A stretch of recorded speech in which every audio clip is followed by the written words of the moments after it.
Alors c'est une excellente question. Question à laquelle j'ai envie de répondre qu'aujourd'hui, il n'y a jamais eu autant de facteurs positifs pour mettre en œuvre justement la prévention au comptoir.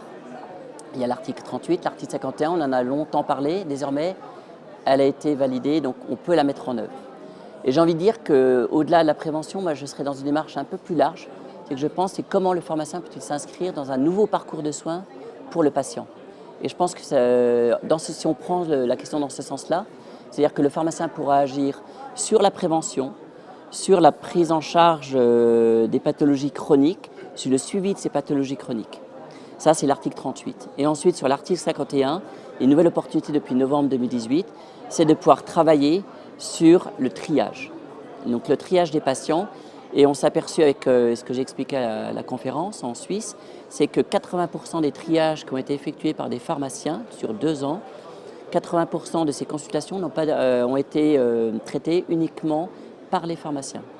Ce qui est très encourageant par rapport à une duplication de cette solution en France.